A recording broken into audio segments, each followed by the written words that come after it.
How is this possible in America? So many bodies in Baltimore that the morgue can't handle them. By some estimates, there are as many as 200, perhaps 300, decaying in a parking garage leased by the city.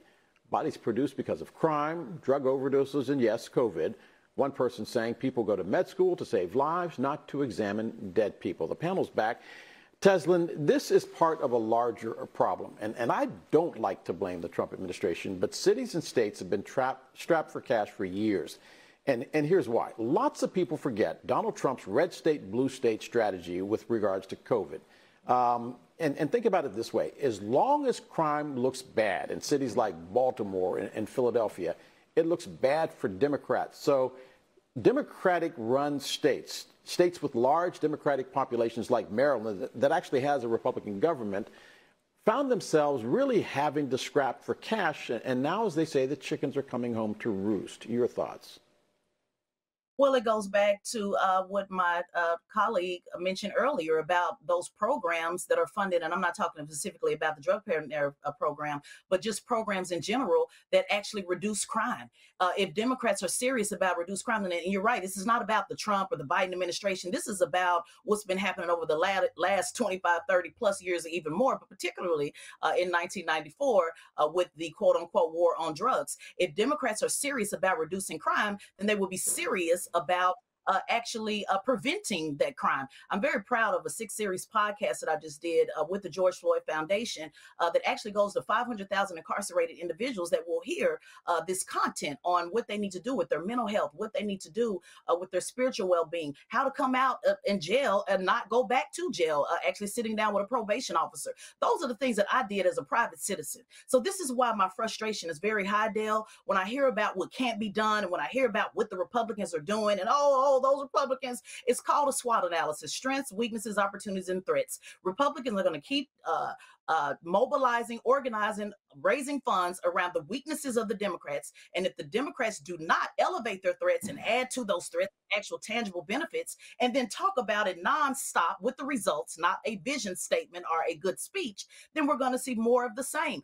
Democrats are liberals. I'm an independent, but liberals don't want to see crime any more than anybody else. These are actually our friends and family that we lay down. So why would we want to see our people die in the streets? Of course we don't. But we know that the issue is larger than just locking folks up, like with the 94 crime bill, i.e. President Biden, which is why he should never even utter the word crack. He should use a different word like maybe crease or maybe hole in the wall, something else besides crack, until that 18-to-1 disparity is fair on the crack cocaine disparity sentence, unfair sentencing. Cristina, the former president referred to Baltimore as a third world country at one point in time. Guess what's going to happen in the campaign ads this fall? Guess what city is going to be featured? It is going to be Baltimore. It is going to be a morgue with 300 bodies that are piling up in a parking garage and families crying, waiting for their autopsies to be performed so that they can have a funeral. Is this not something Democrats need to address right now? So when Baltimore asks the feds for money, shouldn't the feds move in quickly? Absolutely. They should increase the money, they should increase funding, they should increase resources to address this backlog. But we also need to really talk about the microcosm that this displays here. We're talking about an increase in homicides. We're talking about increase in overdose deaths. We're talking about a decrease in staffing options. And those are all part of a bigger system sort of that came to a head with COVID. People are leaving their jobs. They're seeing these jobs as untenable for their mental health. That's why we're seeing this backlog, because there are not enough medical examiners to do the autopsies in the first place. There are people who are self-medicating and then overdosing because of that. The crime is going up because of there aren't jobs for people to turn to, so they turn to drug trafficking and other such things. And there aren't mental health resources, so there's a higher rate of violence in places like this. And there's very little that's being done aside from rhetoric. And obviously, like the Democrats, just like the Republicans, they like to throw money at this in terms of throwing money at the police departments, thinking that more incarceration, more of a crackdown on it through the policing is really going to solve it, without really addressing the root causes of what is going on here that is driving what we're seeing now in Maryland. And until there is some gumption in either party to actually address it in a way that feels like a long-term strategy that feels human, that addresses the human issues underlying this, the system itself. I don't see this changing, and I always see them using Baltimore as a cudgel in these election cycles. And Dale, I'm sorry, Tezlyn, can I say investigated, yeah, wait, just one thing. I investigated the Maryland Medical Examiner's Office decades ago. It was a problem then. It is a problem now.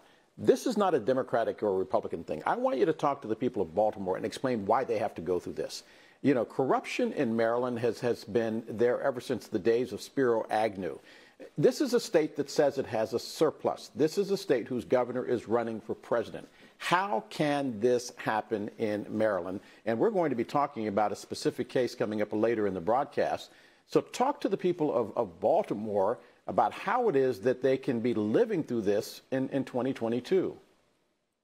Well, I'm glad you said that, because that's actually what I wanted to insert in. You know, I'm the best at pivoting, but I want to talk about that a little bit, and also direct attention, Dale, to what about Marilyn Mosley? She's actually there fighting and being drugged through the mud right now, a Democrat woman. Remember when they said Black Girl Magic? Remember when they said, oh, Black women come save the Democrat Party? Well, I want to ask the Democrat Party, are they going to save Marilyn Mosley, somebody that is actually trying to do something both with crime and also the criminals in the police department? Why are the resources not being poured in to support her? Why is it that she has to have a makeshift campaign on social media saying support Marilyn Mosley? Where are they for her right now?